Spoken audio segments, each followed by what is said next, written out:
মোংলায় দশম গ্রেডের দাবিতে শিক্ষকদের মানববন্ধন। মোহাম্মদ আবু বকর সিদ্দিক, মোংলা। দৈনিক যায় যায় বেলা, সত্যের সন্ধানে সারাক্ষণ। বৈষম্য দূর করে সরকারি প্রাথমিক সহকারী শিক্ষকদের বেতন স্কেল দশম গ্রেড বাস্তবায়নের দাবিতে মানববন্ধন করেছেন মোংলা উপজেলার শিক্ষকরা। বৃহস্পতিবার ৩রা অক্টোবর বিকেল 4:30টায় মোংলা উপজেলা পরিষদের সামনে মানববন্ধনের আয়োজন করে বৈষম্য নিরসনে প্রাথমিক শিক্ষক সমন্বয় পরিষদ মোংলা উপজেলা শাখা। এ মানববন্ধনে শিক্ষকরা বলেন, অষ্টম শ্রেণী পাস একজন সরকারি কর্মচারী গাড়ি চালক তারা শিক্ষকদের চেয়ে বেশি বেতন পান, অথচ অনার্স মাস্টার্স পাশ করে সরকারি প্রাথমিক বিদ্যালয়ের শিক্ষকরা 13তম গ্রেডের বেতন পান। এটা চূড়ান্ত অসম্মানজনক। এ বৈষম্য দূর করতে হবে। যেহেতু শিক্ষকরা মানুষ ও জাতি গড়ার কারিগর, সে কারণে তাদের জীবনমান উন্নয়নেও সরকারকে নজর দিতে হবে। তাই বর্তমান অন্তর্বর্তী সরকারের কাছে প্রাথমিক সহকারী শিক্ষকদের বেতন স্কেল দশম গ্রেডে উন্নীত করার জোর দাবি জানান তারা। এ মানববন্ধনে শিক্ষকদের মধ্যে বক্তব্য রাখেন সরকারি প্রাথমিক বিদ্যালয়ের মোংলা উপজেলা কমিটির সভাপতি মোহাম্মদ ফারুক হোসেন, সাধারণ সম্পাদক সাইদুর রহমান, আসমা খাতুন, সমন্বয়ক মাহমুদা সুলতানা, বাইজিদ হোসাইন, নূর আলম জমাদ্দার প্রমুখ। মানববন্ধনের পরবর্তীতে মোংলা উপজেলা নির্বাহী কর্মকর্তার মাধ্যমে প্রধান উপদেষ্টা বরাবর স্মারকলিপি প্রদান করেন তারা। প্রাথমিক বিদ্যালয় সহকারী শিক্ষক এখানে একত্রিত হয়েছি একটা দাবিতে, সেটা হচ্ছে আমাদের প্রাণের দাবি দশম গ্রেড।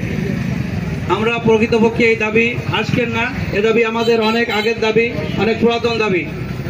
আমরা প্রকৃতপক্ষে প্রাথমিক বিদ্যালয়ের আপনারা দেখতে পাবেন একজন ডিপ্লোমা নার্স, তার বেতন কাঠামো দশম গ্রেড।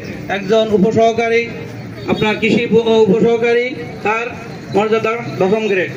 এভাবে আপনার যারা পুলিশ দশম গ্রেড।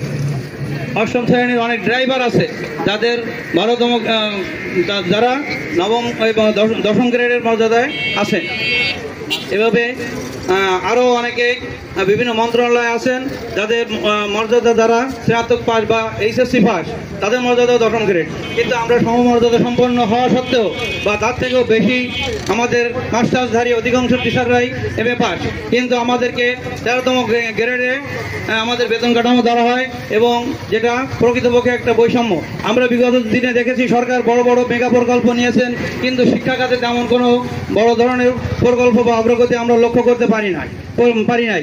যার কারণে আমরা আজ একত্রিত হয়েছি আমাদের সেই পুরাতন দাবিকে আবার নতুন করে আমরা সরকারের কাছে, প্রধান উপদেষ্টার কাছে পৌঁছে দিচ্ছি। আমাদেরকে দশম গ্রেড দিন, আমাদেরকে অর্থনৈতিক মুক্তি দিন, এবং আমাদেরকে মর্যাদাবান করুন। কারণ একটি জাতি গড়ার কারিগর কখনো তৃতীয় শ্রেণীর যে আমাদের 13তম গ্রেড দিয়ে আমাদেরকে তৃতীয় শ্রেণীর কর্মচারী হিসেবে আমাদেরকে রেখেছেন। এখান থেকে আমাদেরকে দশম গ্রেড না দিলে আমাদেরকে সেই মর্যাদায় আমরা উন্নীত হতে পারছি না, এবং আমরা আমাদের মর্যাদা নিয়ে সমাজে প্রতিষ্ঠিত হতে পারছি না। দৈনিক যায় যায় বেলা, সত্যের সন্ধানে সারাক্ষণ।